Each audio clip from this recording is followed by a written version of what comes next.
I'm Emma Rodriguez, 32 years old, and I've spent the last 4 years of my life building something I thought would be mine forever. Our family catering business in Phoenix, Arizona wasn't just a company to me, it was my legacy, my future, and the place where I'd poured every ounce of my marketing expertise and business knowledge.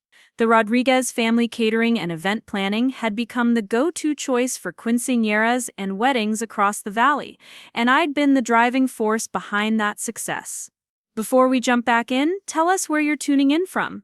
And if this story touches you, make sure you're subscribed, because tomorrow I've saved something extra special for you. Then my mother called me into her office last Tuesday evening. The Arizona sun was setting behind the mountains, casting long shadows through the windows of our southwestern-style home, where the business operated from a converted wing. She sat behind the mahogany desk that had belonged to my grandfather, her weathered hands folded over a stack of legal documents. My father stood in the corner, his usual spot when difficult conversations were happening, his eyes focused anywhere but on me. "Emma, mija," my mother began, her voice carrying that tone I'd learned to fear over the years. "Your sister is coming back from Miami next month.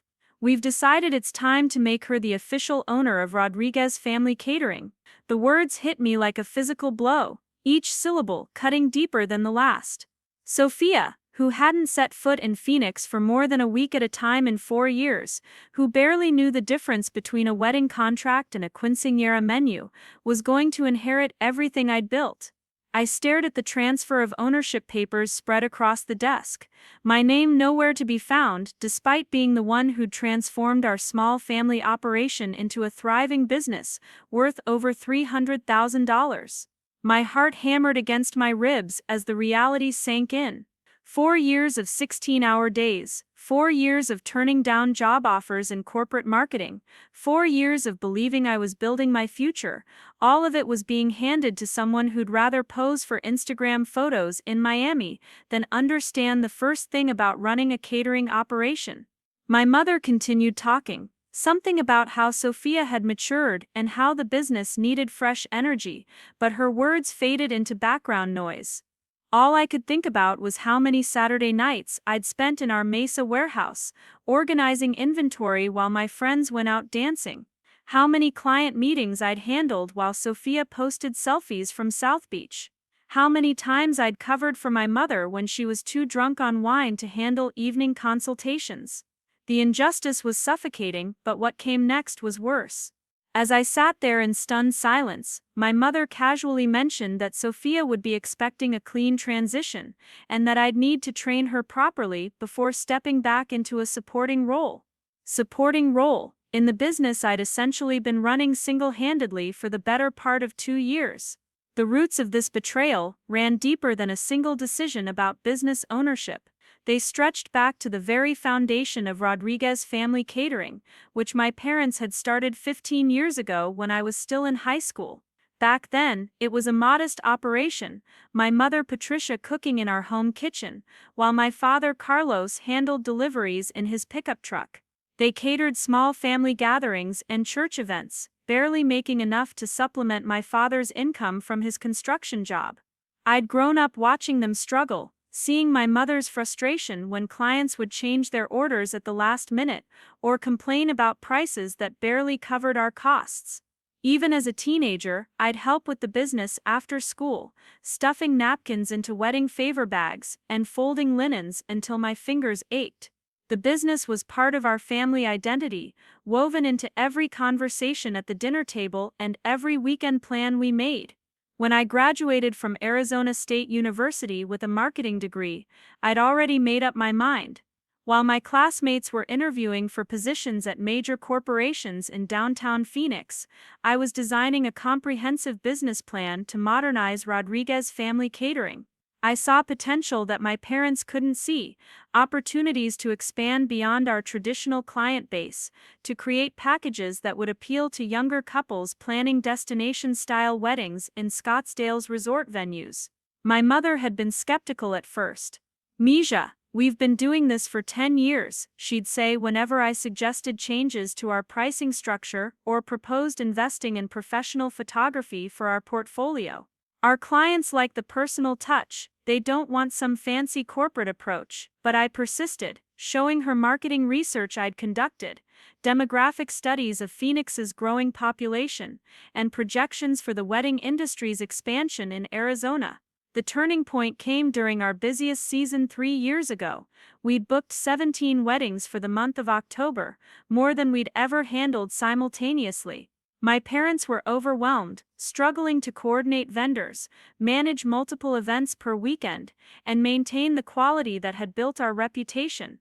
I stepped in completely, taking a leave of absence from my marketing coordinator position at a tech startup downtown, to focus entirely on the family business. That month, I implemented systems that transformed how we operated.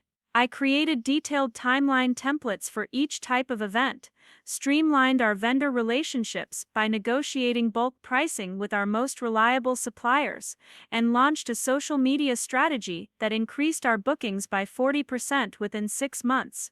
I designed a customer relationship management system that tracked client preferences, dietary restrictions, and special requests, ensuring that families felt truly cared for throughout the planning process. The success was immediate and undeniable. Our revenue jumped from barely breaking even to generating substantial profits. We moved our operations from our cramped home kitchen to a professional facility in Mesa, complete with commercial-grade equipment and storage for our expanding inventory. I negotiated contracts with upscale venues in Scottsdale that had previously been beyond our reach, positioning Rodriguez Family Catering as a premium service provider rather than just another budget option.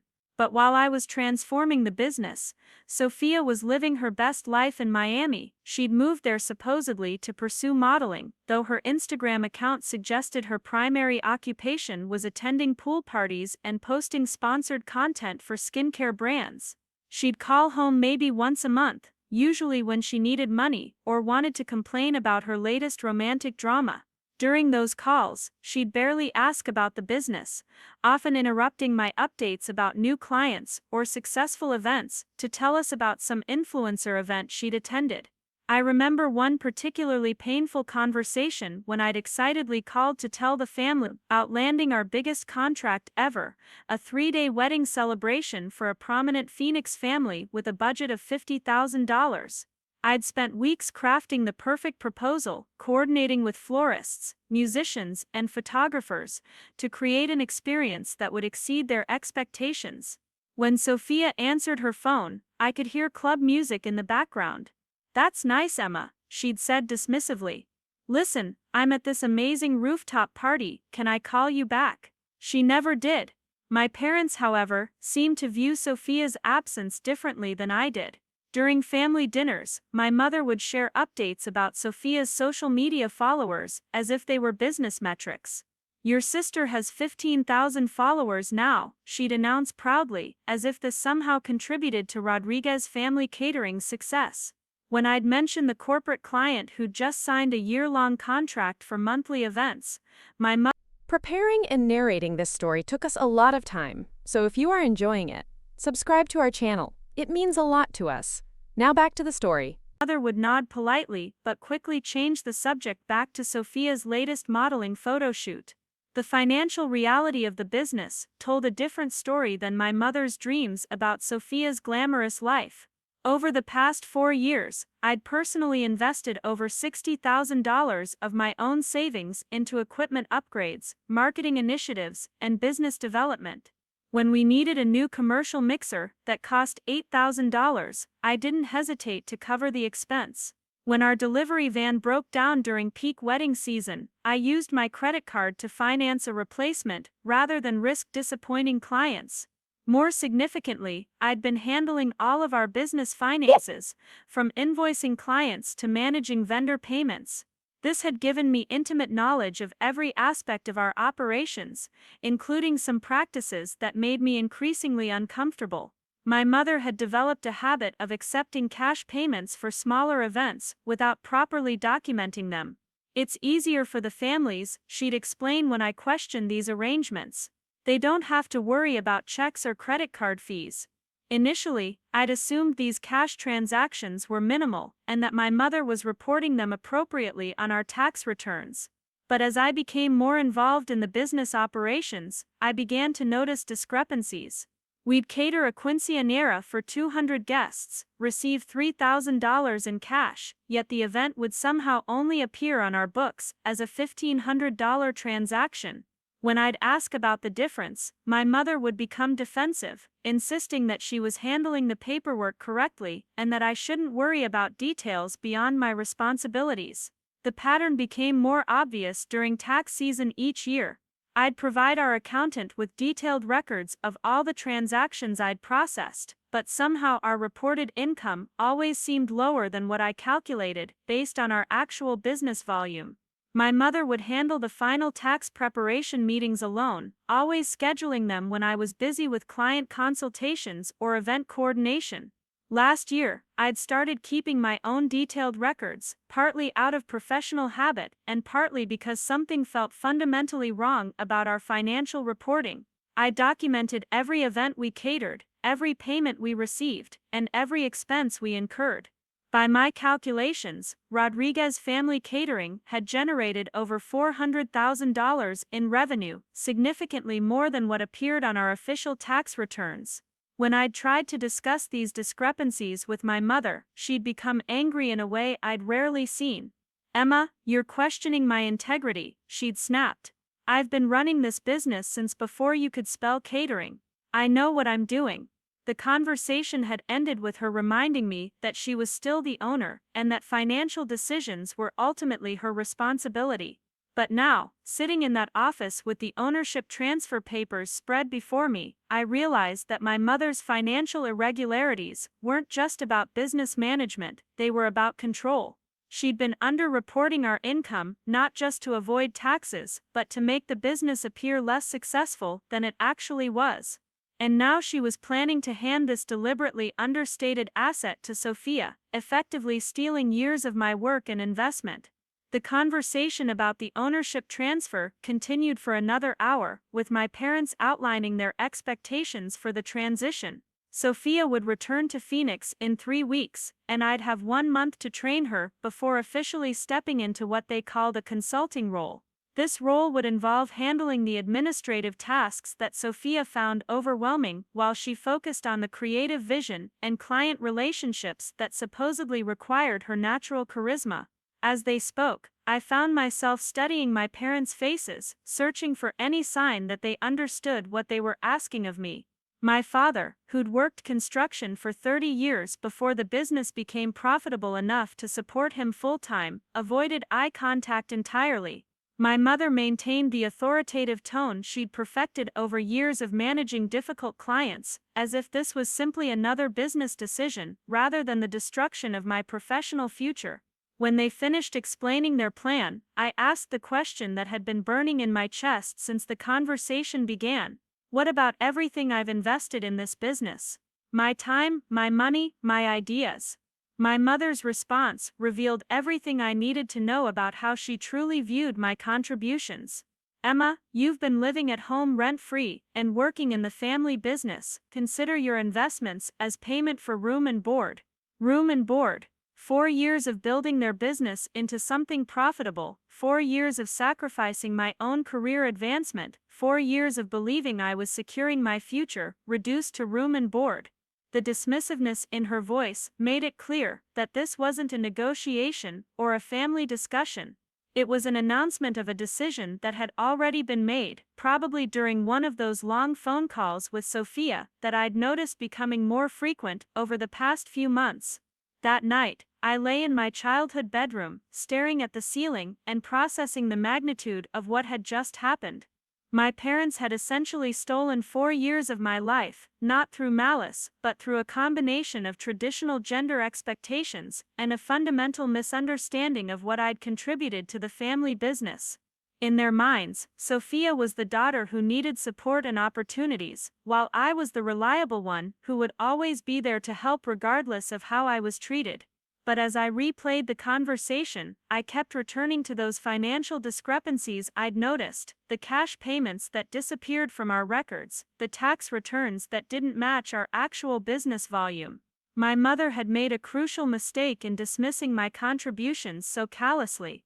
She'd forgotten that I wasn't just the person who'd built the business, I was also the person who knew exactly how much money had been flowing through it, and how little of it had been properly reported to the Internal Revenue Service. The morning after my parents dropped their bombshell, I woke up with a clarity that surprised me. Instead of wallowing in self-pity or anger, I felt something else entirely, a cold, calculated determination that I'd never experienced before. As I made coffee in our kitchen, I could hear my mother on the phone in her office, probably talking to Sophia about the upcoming transition. Her voice carried that excited, animated tone she reserved for conversations with her favorite daughter. I sat at our dining table, opened my laptop, and began doing what I did best, analyzing data and developing strategy. Over the years, I'd accumulated an enormous amount of information about Rodriguez Family Catering's operations, far more than my parents realized. Every contract I'd negotiated, every vendor relationship I'd established, every client interaction I'd managed had been meticulously documented in my personal files. What started as professional habit had become the foundation for something much more significant. My first call was to Maya Chen, my closest friend since our college days at Arizona State. Maya had graduated with dual degrees in accounting and law, and now worked as a forensic accountant for a mid-sized firm in Scottsdale. She specialized in helping small businesses navigate complex financial situations, which often involved untangling years of poor record-keeping or questionable financial practices. If anyone could help me understand the implications of what I'd been observing, it was Maya. "Emma, you sound terrible," Maya said when she answered her phone. I could hear the concern in her voice immediately. "What's going on?" I explained the situation with my parents and Sophia, but Maya's attention sharpened when I mentioned the financial irregularities I'd noticed over the years. "Tell me more about these cash transactions," she said, her tone shifting into professional mode. I described the pattern I'd observed: families paying cash for events, my mother accepting the payments personally, and then only a portion of those payments appearing in our official business records. Maya asked detailed questions about our accounting practices, our tax preparation process, and my level of access to the business financial information. When I mentioned that I'd been maintaining my own parallel records for the past 2 years, Maya went quiet for a long moment. "Emma," she said finally, "you need to understand something. What you're describing could constitute significant tax evasion. If your mother is systematically underreporting cash income, she could be facing serious federal charges, not just penalties." The weight of Maya's words settled over me like a heavy blanket. I'd suspected that my mother's practices were questionable, but I hadn't fully grasped the potential legal ramifications. Maya suggested we meet in person to review my documentation more thoroughly. She explained that if my suspicions were correct, I had a moral and potentially legal obligation to address the situation, especially if I'd been involved in the business operations. The IRS doesn't distinguish between willing participants and unwilling accomplices, she warned. If they investigate Rodriguez Family Catering and find systematic underreporting, everyone involved in the business could face scrutiny. We arranged to meet at her office that afternoon. Maya's firm occupied a sleek glass building in Scottsdale, a stark contrast to our family's home-based operation in Phoenix. Her corner office overlooked the desert landscape, with the McDowell Mountains visible in the distance.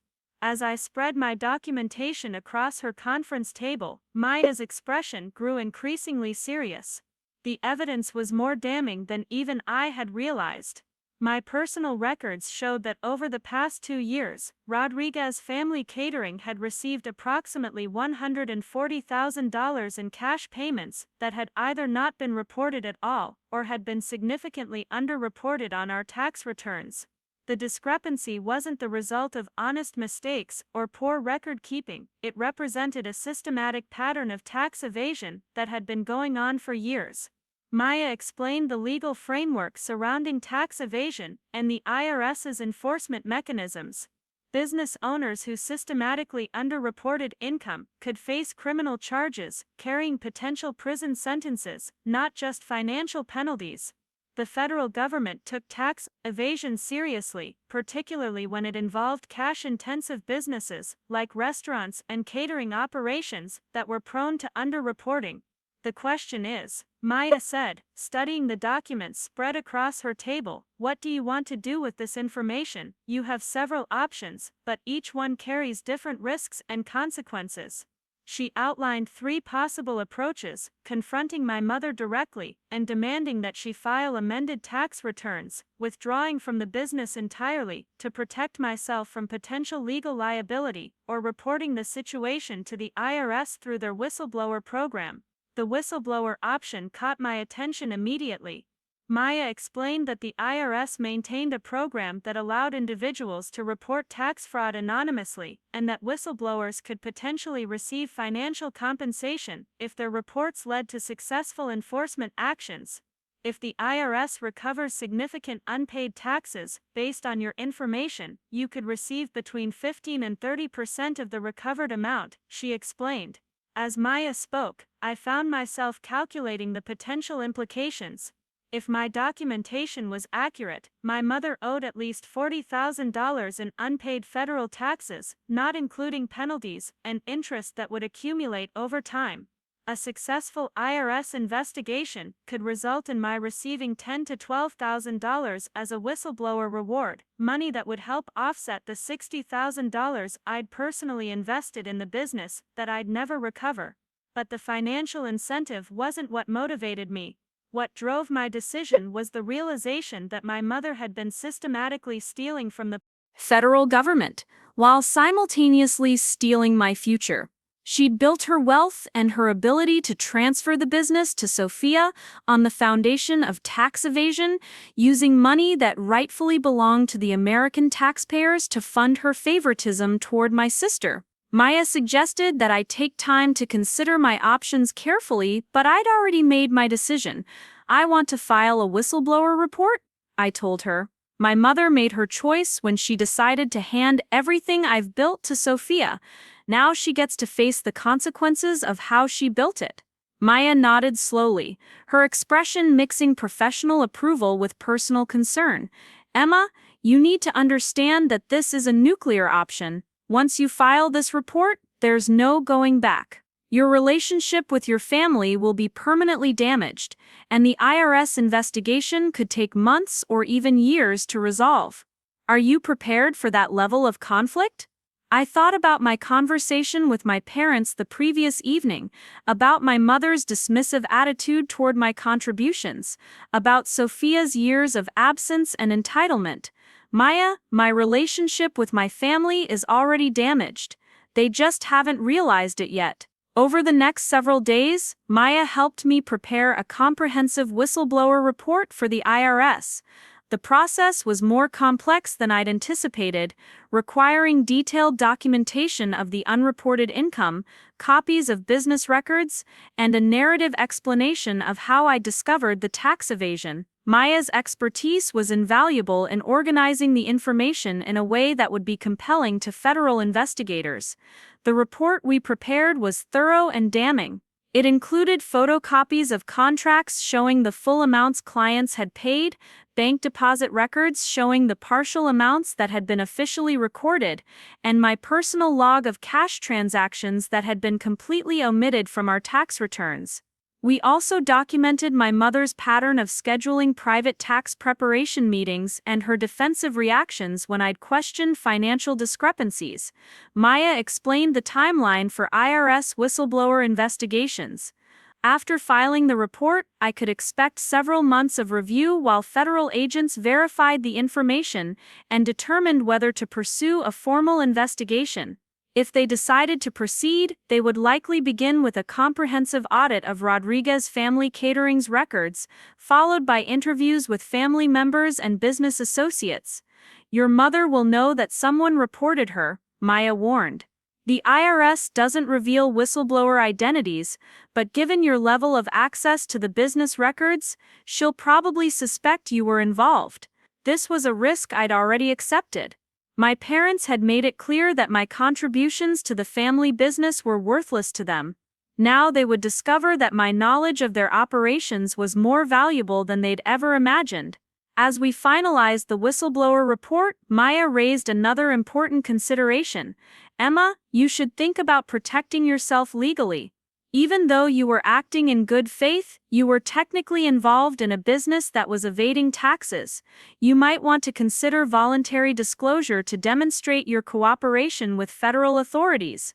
Maya helped me prepare a voluntary disclosure statement explaining my role in discovering the tax evasion and my decision to report it to authorities.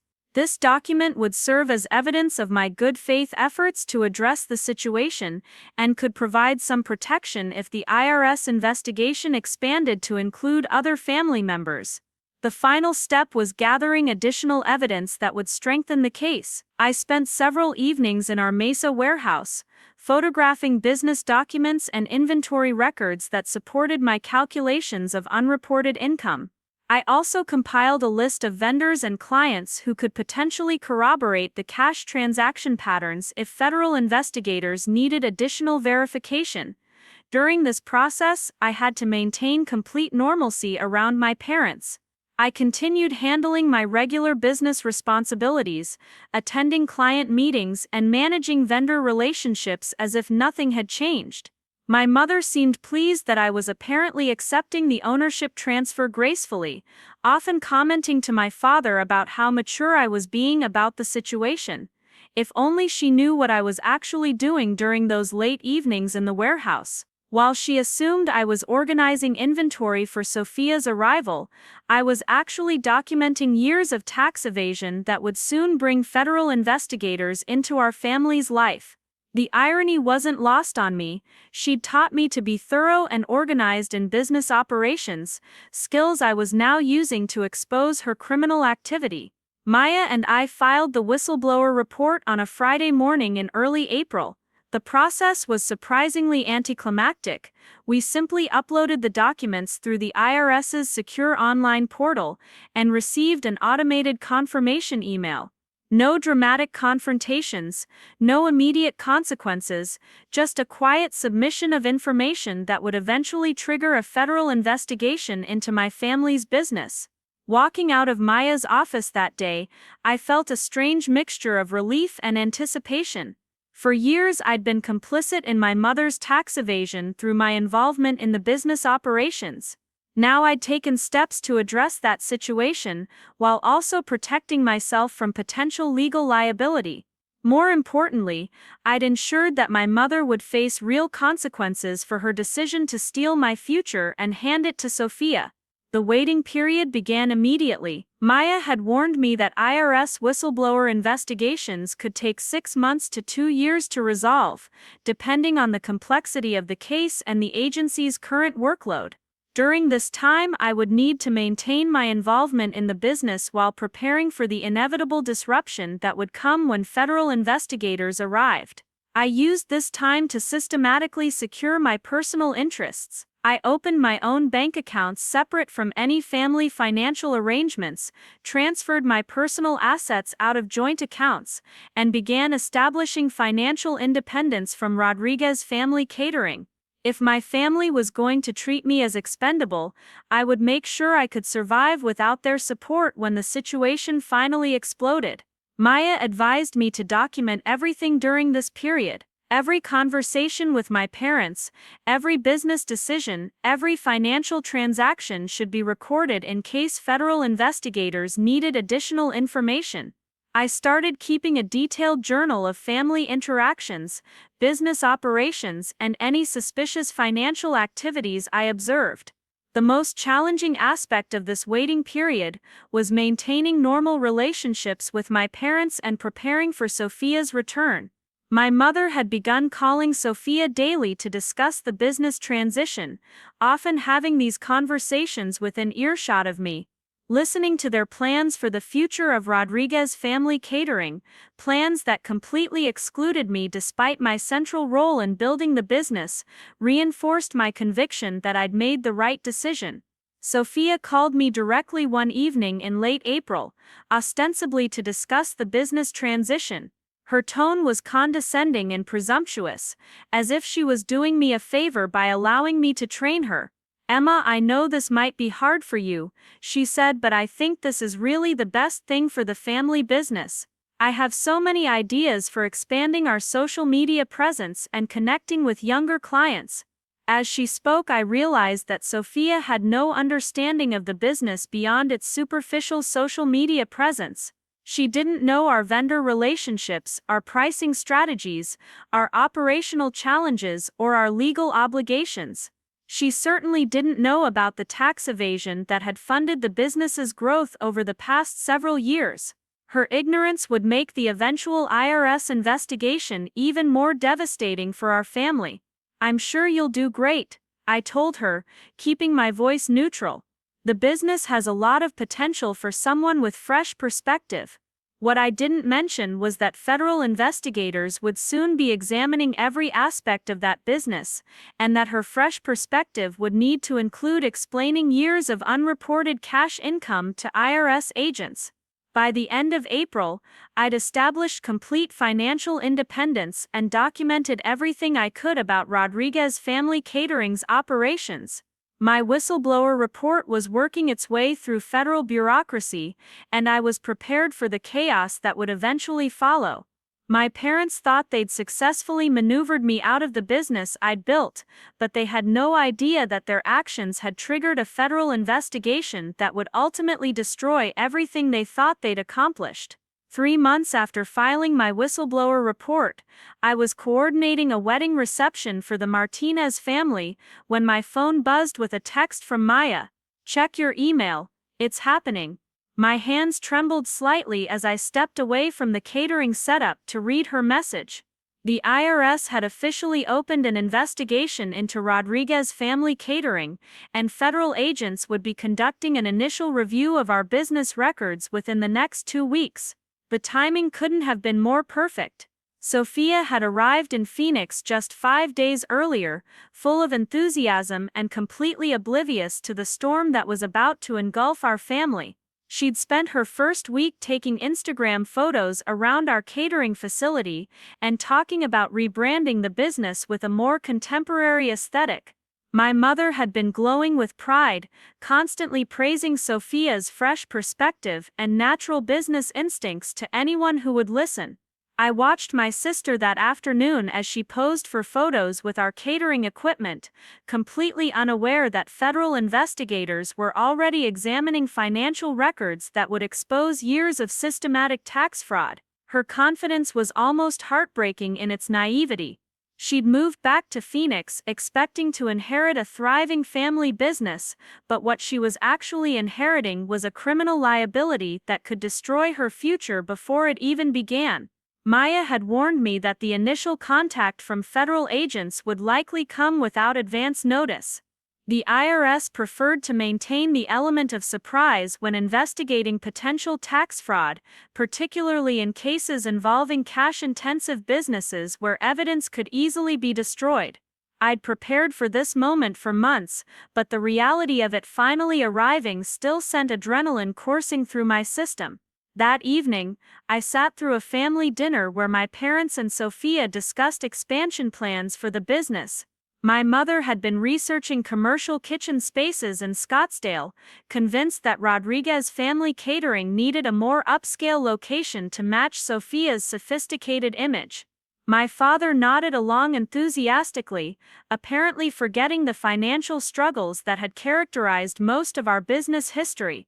"We could probably secure a loan against the business assets," my mother said, gesturing with her wine glass. "With our revenue history and Sophia's marketing background, banks will be eager to work with us." I bit my tongue, knowing that any loan application would require financial documentation that would immediately expose the discrepancies between our reported income and our actual business operations. Sophia launched into a detailed presentation about her vision for the business, complete with mood boards she'd created showcasing elegant table settings and sophisticated color palettes. Her enthusiasm was genuine, and for a moment I felt a pang of guilt about what I'd set in motion. Then I remembered my mother's dismissive comment about room and board and the way they'd both completely disregarded 4 years of my life devoted to building their success. 2 days later, the call came. I was in our Mesa warehouse checking inventory when my mother phoned, her voice tight with panic. "Emma, you need to come to the house immediately. There are federal agents here asking questions about our business records." The moment I'd been anticipating for months had finally arrived, but hearing the fear in my mother's voice still caught me off guard. I drove to the house with my heart pounding, knowing that I was about to witness the collapse of everything my family thought they'd built. When I arrived, I found 3 IRS agents in our converted office wing, examining boxes of financial documents while my parents and Sophia stood nearby looking shell-shocked. The lead agent, a woman in her 40s with graying hair and a no-nonsense demeanor, introduced herself as Special Agent Rebecca Torres.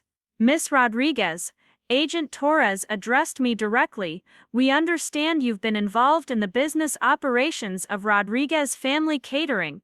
We'd like to speak with you about your knowledge of the company's financial practices."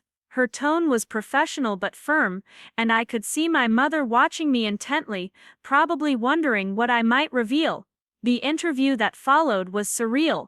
Agent Torres asked detailed questions about our cash transaction procedures, our record-keeping practices, and my role in managing business finances.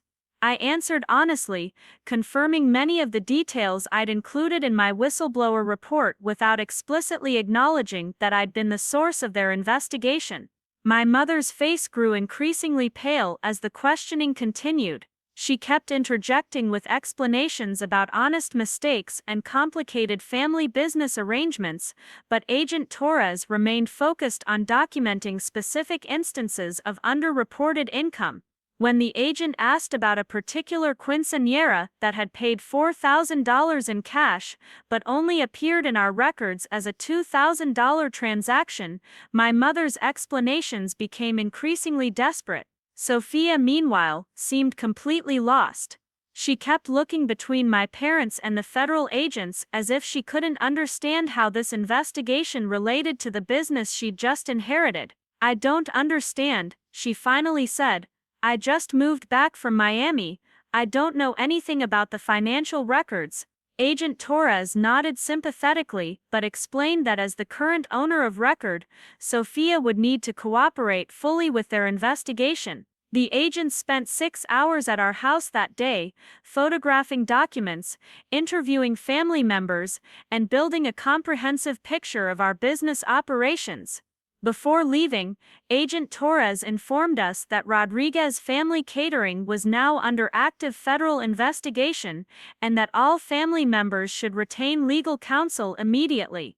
After the agents left, my family sat in stunned silence around our kitchen table. The magnitude of the situation was finally sinking in, and the accusations and blame started flying almost immediately. My father, who'd largely stayed quiet during the investigation, finally exploded. "Patricia, what the hell have you done? You told me you were handling the taxes properly." My mother's response was to attack everyone except herself. She accused me of providing information to the agents, claimed that our accountant had given her bad advice, and insisted that the whole situation was a misunderstanding that could be resolved with proper legal representation. "Someone reported us," she kept saying. "Someone who knew our business intimately gave information to federal agents." Sophia was crying, overwhelmed by the realization that her inheritance had transformed overnight into a potential criminal liability. "Mom, you promised me this was a legitimate business," she sobbed. "You said everything was handled properly.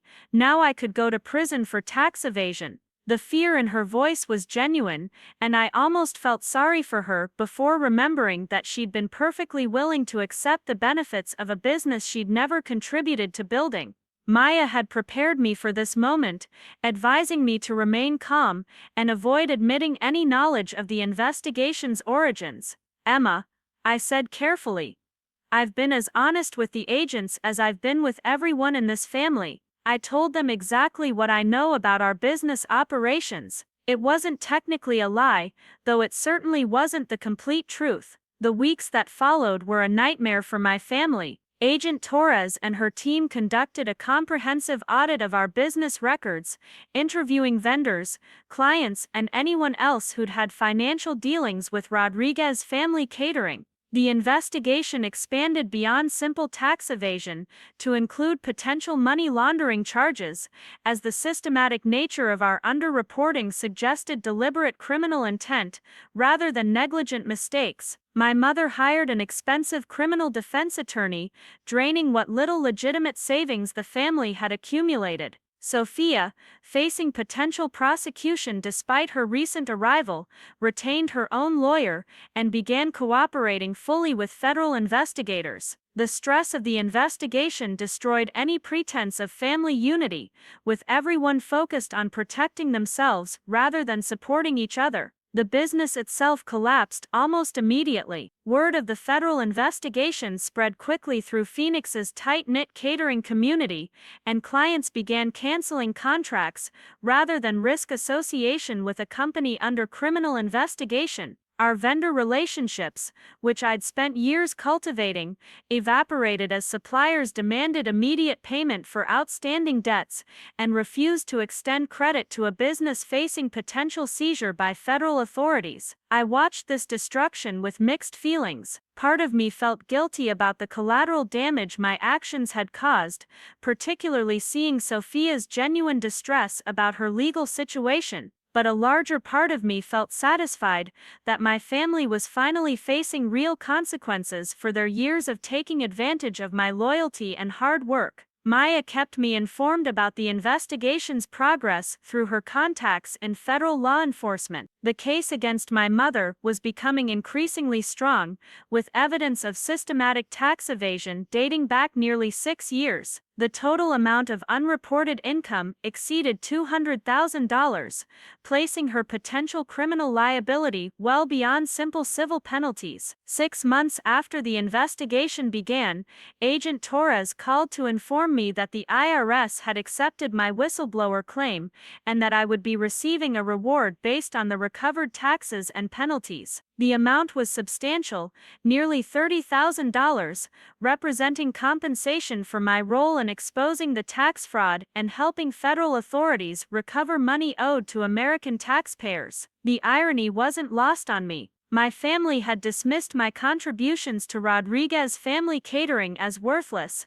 claiming that I'd been adequately compensated with room and board. Now the federal government was paying me more money than I'd ever received from the family business, specifically because my knowledge and documentation had been so valuable in prosecuting tax fraud. My mother eventually pled guilty to multiple counts of tax evasion in exchange for a reduced sentence. She received 18 months in federal prison, followed by 2 years of supervised probation, and an order to pay full restitution plus penalties, totaling nearly $80,000. The plea agreement also required her to forfeit any assets connected to the tax fraud, effectively eliminating any remaining value in Rodriguez Family Catering. Sophia avoided criminal prosecution due to her limited involvement in the business operations, but the investigation destroyed her plans for taking over the family company. With no legitimate business left to inherit and her mother facing federal prison time,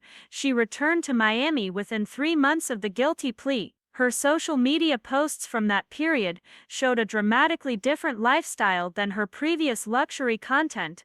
She'd moved back in with roommates and taken a job as a server at a trendy South Beach restaurant. My father, who'd genuinely been unaware of the extent of my mother's tax evasion, avoided criminal charges but faced his own devastating consequences. At 60 years old, he found himself essentially starting over financially, with his wife in federal prison and his family business destroyed.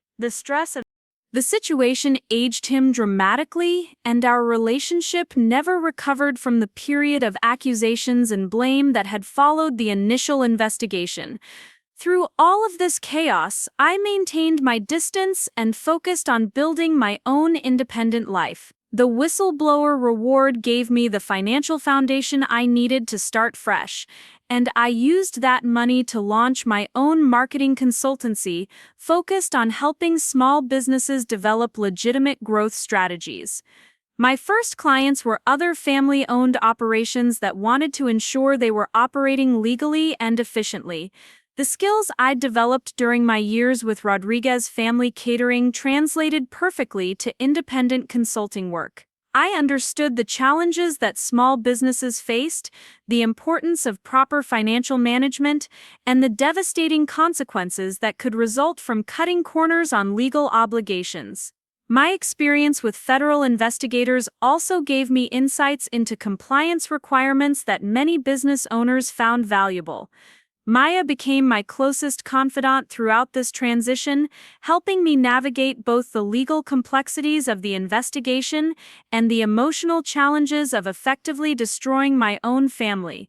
"You did the right thing," she reminded me whenever I questioned my decisions. "Your mother chose to build her business on tax fraud, and your parents chose to steal your future to benefit your sister. You just made sure there were consequences for those choices." A year after my mother's sentencing, I received an unexpected phone call from Agent Torres. The IRS had used my case as a model for pursuing other tax fraud investigations in Arizona's restaurant and catering industry, and they wanted to offer me a position as a consultant helping to identify similar schemes. The offer was tempting. It would have provided excellent compensation and the satisfaction of continuing to expose tax fraud, but I declined. I'd already done enough damage to one family, even if that damage had been justified. Instead, I focused on building my consulting business and establishing a life completely independent from my family's expectations and manipulations. I moved to a modern apartment in Tempe with a view of the Salt River, purchased my own car without any family co-signers, and began dating someone I'd met through my professional network. For the first time in my adult life, every decision I made was based on my own priorities rather than my family's needs. The personal cost of my choices was significant. I lost my relationship with my parents and sister permanently, and our extended family largely sided with my mother despite the evidence of her criminal activity. Holiday gatherings, family celebrations, and the everyday support network that comes from close family relationships all disappeared from my life. Some people might view this as too high a price to pay for justice, but I found unexpected freedom in that independence. Without the obligation to consider my family's opinions or expectations, I was able to pursue opportunities and relationships that genuinely interested me. My consulting business grew rapidly, fueled by referrals from clients who appreciated my combination of marketing expertise and operational knowledge. Within 2 years, I was earning more money than I'd ever made while working for my family's business. More importantly, I'd learned to value myself appropriately. My family had taught me that my contributions were less important than maintaining harmony, that my sacrifices were expected rather than appreciated, and that my future was less valuable than my sister's comfort. Breaking free from those toxic dynamics, even through such a dramatic and painful process, allowed me to build relationships based on mutual respect rather than exploitation. My mother was released from federal prison after serving 14 months of her sentence. She never contacted me directly, though I heard through mutual acquaintances that she'd found work as a bookkeeper for a small nonprofit organization. The irony of her managing financial records after being convicted of tax fraud wasn't lost on anyone who knew our family's history. Sophia eventually established a modest lifestyle in Miami, working in restaurant management and occasionally posting on social media about the challenges of rebuilding her life after family difficulties. She never publicly acknowledged the tax fraud that had destroyed our family business, instead presenting herself as a victim of circumstances beyond her control. I felt no satisfaction in their struggles, but I also felt no regret about my role in creating them. They'd made choices that had legal and moral consequences, and I'd simply ensured that those consequences actually occurred. The federal government had recovered nearly $100,000 in unpaid taxes and penalties, money that could fund public services and infrastructure that benefited everyone. 3 years after the investigation began, I was invited to speak at a conference for small business owners about the importance of proper financial management and tax compliance. Standing before an audience of entrepreneurs and family business owners, I shared my story as a cautionary tale about the devastating consequences of financial misconduct and family favoritism. Business ownership isn't just about making money, I told the audience, it's about building something sustainable and legitimate that can support your family for generations. When you cut corners on legal obligations or treat family members unfairly, you're not just risking your own future, you're potentially destroying everyone who depends on you. After my presentation, several audience members approached me with their own stories of family business conflicts and questionable financial practices. Many of them were struggling with situations similar to what I'd experienced, dedicated family members being exploited by relatives who took their contributions for granted while favoring less deserving siblings or children. These conversations reinforced my conviction that I'd made the right choices, even though they'd been painful. Family businesses often operate on the assumption that loyalty should trump fairness, that sacrifice should go unrecognized, and that blood relationships justify any level of exploitation. Sometimes it takes dramatic consequences to break these toxic cycles and force people to treat each other with basic respect. Looking back on that pivotal dinner conversation when my parents announced their plan to hand Rodriguez family catering to Sofia, I realized that they gave me a gift even though they didn't intend to. They showed me exactly how little they valued my contributions and how willing they were to sacrifice my future for my sister's benefit. Armed with that knowledge, I was able to make decisions based on my own interests rather than misplaced family loyalty.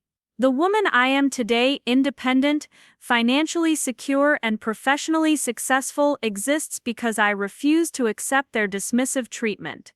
I chose to fight back using the tools and knowledge they'd inadvertently given me through my years of involvement in their business. They thought they could steal my future and face no consequences. They were wrong. My family learned that betrayal works both ways, and that the people you underestimate are often the ones with the most power to hold you accountable. They gave my sister everything, so I gave the IRS everything about them. In the end, justice was served even if the price was higher than anyone anticipated. 5 years had passed since the federal investigation destroyed Rodriguez family catering when I received a call that would force me to confront the ghosts of my past in ways I never expected. I was reviewing quarterly reports for my consulting firm, Emma Rodriguez Strategic Marketing, when my assistant informed me that someone claiming to be my sister was insisting on speaking with me despite my long-standing instructions to screen all family-related calls. My business had flourished beyond my wildest expectations during those 5 years. What had started as a modest consulting practice had evolved into a comprehensive marketing and business development firm with 12 full-time employees and offices in both Phoenix and Tucson. We specialized in helping family-owned businesses navigate growth challenges while maintaining ethical operations and proper financial compliance. The irony wasn't lost on me that my expertise had been forged in the crucible of my own family's criminal misconduct. I'd deliberately built my professional reputation on transparency and integrity, often sharing my family's cautionary tale during speaking engagements and business workshops. Audiences were consistently shocked by the story of how systematic tax evasion had destroyed a successful catering operation, and many business owners credited my presentations with motivating them to clean up questionable practices in their own operations. When I finally accepted Sofia's call, her voice sounded different than I remembered, smaller, somehow lacking the confident entitlement that had characterized our last conversations. She was calling from Phoenix, she explained, visiting for what she described as family business that required my input. The vagueness of her explanation immediately raised my suspicions, but curiosity won out over caution. We agreed to meet at a coffee shop in Central Phoenix, neutral territory that held no memories of our shared past. When Sophia walked in, I was startled by how much she'd changed. The polished influencer aesthetic had been replaced by a more modest appearance that suggested genuine financial constraints rather than carefully curated lifestyle choices. Her designer handbags and expensive jewelry were gone, replaced by clothing that looked practical rather than fashionable. The conversation that followed was unlike anything I'd expected from my sister. Instead of blame or accusation, Sophia began with something I'd never heard from any member of my family: a genuine apology. She acknowledged that she'd been selfish and entitled during our younger years, admitting that she'd never fully understood or appreciated the work I'd put into building the family business. More surprisingly, she expressed regret about how our parents had treated me during the ownership transfer discussion. But Sophia hadn't contacted me just to apologize. She'd returned to Phoenix because our mother was dying. Patricia had been diagnosed with advanced pancreatic cancer 6 months earlier, and doctors were estimating she had perhaps 8 to 12 weeks remaining. She'd been asking for me repeatedly during her hospital stays, expressing remorse about how our family had fractured and desperately wanting reconciliation before her death. The news hit me harder than I'd anticipated. Despite everything that had happened between us, Patricia was still my mother, and learning about her terminal diagnosis awakened emotions I'd spent years suppressing. Sophia explained that our father had been caring for Patricia since her release from federal prison, and that the stress of her illness combined with their ongoing financial struggles had aged him dramatically. I found myself agreeing to visit my mother, though I insisted that the meeting happen in a neutral location rather than at their home. Sophia arranged for Patricia to meet us at a private dining room in a hospital where she was receiving outpatient treatment. The setting felt appropriate, clinical, and removed from the emotional weight of family history. Seeing my mother after 5 years was shocking. The woman who had once commanded every room she entered now appeared frail and diminished, her illness having stripped away the authoritative presence that had defined her personality. But her eyes were still sharp, and when she looked at me, I could see recognition mixed with something I'd rarely observed from her before: genuine shame. Patricia's apology was more comprehensive than I'd expected. She acknowledged that she'd systematically favored Sophia throughout our childhood and adult years, admitted that her decision to transfer the business ownership had been unfair and hurtful, and expressed regret about the tax evasion that had ultimately destroyed everything our family had built together. Most significantly, she recognized that I'd been the driving force behind Rodriguez family catering's success, and that her actions had stolen opportunities and recognition that rightfully belonged to me. But what surprised me most was her understanding of why I'd reported the tax fraud to federal authorities. "I know it was you," she said quietly, her voice lacking any trace of anger or accusation, "and I know you did what you had to do. I created that situation with my choices, and you were protecting yourself from the consequences of my criminal behavior. I'm not angry about that anymore." The conversation continued for nearly 2 hours, covering years of family dysfunction and missed opportunities for honest communication. Patricia explained that her preferential treatment of Sophia had been motivated by fear rather than love. She'd worried that Sophia was less capable of caring for herself and had tried to compensate by providing her with advantages and opportunities. She'd assumed that I was strong enough to succeed regardless of how I was treated, never recognizing that her favoritism was actively undermining my self-worth and our relationship. Sophia contributed her own perspective, describing how our parents' favoritism had actually harmed her development rather than helping it. She'd never learned to work hard or appreciate earned success because advantages had always been handed to her without effort. When the federal investigation destroyed those advantages, she'd been forced to develop resilience and work ethic for the first time in her adult life.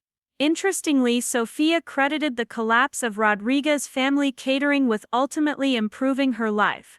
The humbling experience of losing everything had motivated her to pursue legitimate career development, and she'd recently been promoted to regional manager for a restaurant chain in Florida.